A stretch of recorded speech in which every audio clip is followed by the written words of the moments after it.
Hello friends, आज हम topic discuss करने वाले हैं C4 साइकिल या फिर इसका दूसरा नाम ये है हैच-स्लैक पाथवे। ठीक है, इसको क्रेन्ज़ एनाटॉमी में बोल सकते हैं। तो C4 प्लांट्स के मैं सबसे पहले एग्जांपल देना चाहूँगा कुछ, जैसे मेज़ है मेरे पास, ठीक है, शुगर केन है, सोरगम है, ठीक है। These are plants are C4 plants, ठीक है। तो इससे पहले मैं करवा चुका हूँ कि C2 साइकिल या फिर फोटो रेस्पिरेशन क्या होता है, वो डिस्क्रिप्शन में मैंने लिंक डाल दिया है। और C3 साइकिल को भी मैंने डिटेल में करवाया था, वो भी आपको डिस्क्रिप्शन में उसका लिंक मिल जाएगा, आप वहाँ पे जाके आप पढ़ सकते हैं और काफ़ी ईजी वे में भी है, ठीक है। तो अब हम स्टार्ट करने वाले हैं C4 साइकिल।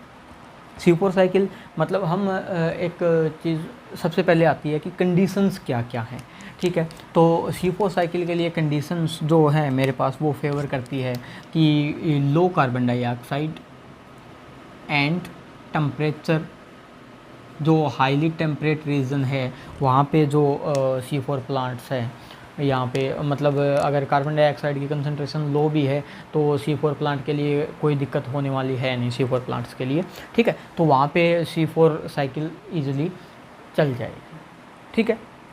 तो क्या होने वाला है अब, फंक्शंस क्या है फंक्शंस के अंदर यही आता है कि it is C4 cycle reduce the photo respiration and water loss को भी रिड्यूस करता है, it also reduce the water loss, okay, ठीक है। तो अब देखते हैं कि क्रेन्ज़ एनाटॉमी का मतलब क्या है। क्रेन्ज़ एनाटॉमी का मतलब यही है, जैसे मेरे पास ये कोई भी प्लांट सेल्स है, ये वेस्कुलर बंडल है। वेस्कुलर बंडल के बाहर मेरे पास एक शीथ प्रेजेंट होती है, ठीक है, जिसको हम बोलते हैं बंडल शीथ सेल, मतलब BSC, ठीक है। शॉर्ट फॉर्म लिख रहा हूँ मैं, BSC। और ये क्या है, वेस्कुलर बंडल। वेस्कुलर बंडल के बाहर मेरे पास एक शीथ प्रेजेंट होती है, उसको हम बोलते हैं बंडल शीथ। उसी के कारण इसका नाम क्या पड़ा है, क्रेन्ज़ एनाटॉमी, ठीक है। तो उसके बाद भी और मेसोफिल सेल्स प्रेजेंट होगी।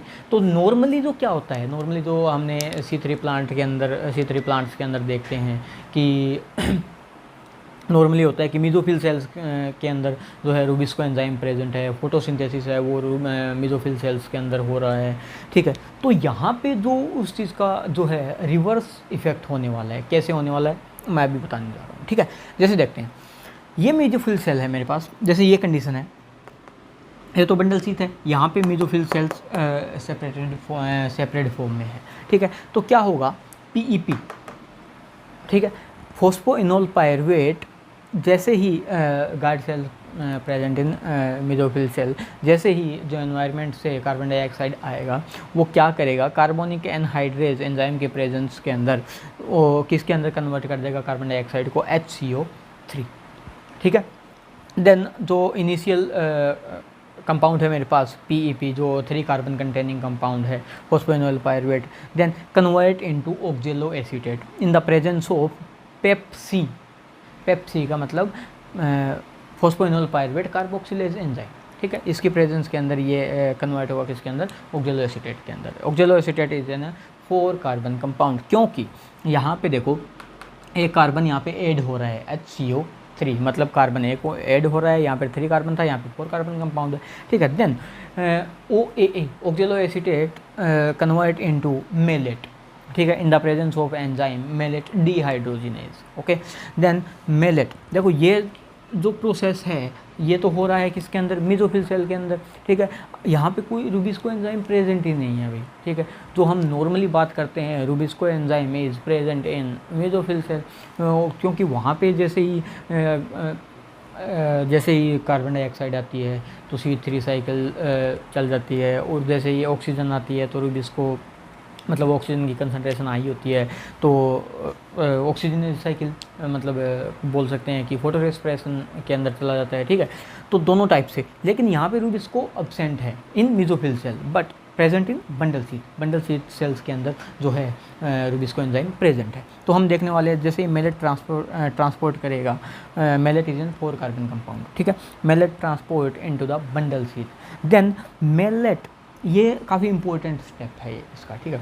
Maleate then convert into pyruvate, ठीक है। पायरुवेट, यहाँ पे क्या है, यहाँ it is an 4 carbon, here is 3 carbon. तो यहाँ पे क्या होने वाला है, यहाँ पे कार्बन का लॉस होने वाला है। इसी तरह से मैंने बताया था C2 साइकिल के अंदर भी कार्बन डाइऑक्साइड का लॉस हो रहा था।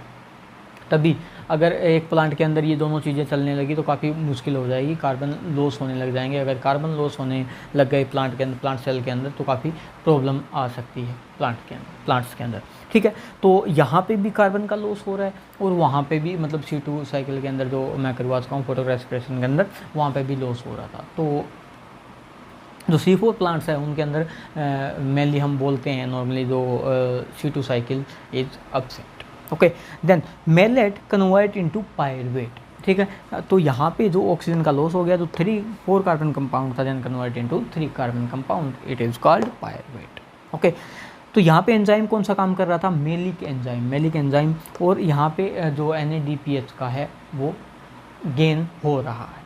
ठीक है, तो यहाँ पे जो CO2 निकला है ना, तो मेरे को पता है कि rubisco enzyme is present in bundle sheath cell. जो रुबिस्को एंजाइम क्या करेगा, अगर उसके पास अगर CO2 जाएगा तो वर्क एज कार्बोक्सिलेज, जो C3 साइकिल के अंदर इन्वॉल्व होता है। ठीक है, अगर उसके पास ऑक्सीजन चला गया, it is work as oxygenase. Okay, तो यहाँ पे जो कार्बन डाइऑक्साइड लॉस हो रहा है, जो रुबिस्को के पास जाएगा, तो वो किसके अंदर कन्वर्ट कर देगा, उसको C3 साइकिल जो है यहाँ पे स्टार्ट हो जाएगी। ठीक है, तो हम बोल सकते हैं कि C3 cycle here is occur in bundle sheath in C4 plants. Okay, जो देन कन्वर्ट इनटू पायरुवेट जो है, यहाँ पे 3 कार्बन कंपाउंड है, pyruvate then transport into the mesophyll cell. ठीक है, तो ये 2 ही सेल्स हैं, 2 types of cell involve in C4 cell. ठीक है, तो आगे क्या होगा, pyruvate then convert into PEP, phosphoenol pyruvate, in the presence of pyruvate phosphate डाइकाइनेज। ठीक है, और यहाँ पे जो क्या है 1 ATP का लॉस हो रहा है मेरे पास। ठीक है, तो this is the overall process of C4 cycle. ठीक है, और काफ़ी इजी है और याद करने में भी आपको आसानी रहेगी। सो आई होप ये वीडियो आपको समझ में आई होगी। अगर वीडियो समझ में आई है, लाइक करना, कमेंट करना और चैनल को सब्सक्राइब ज़रूर कर लेना, ताकि आगे आने वाली वीडियो जो आपके लिए हेल्पफुल रहे। Thank you so much.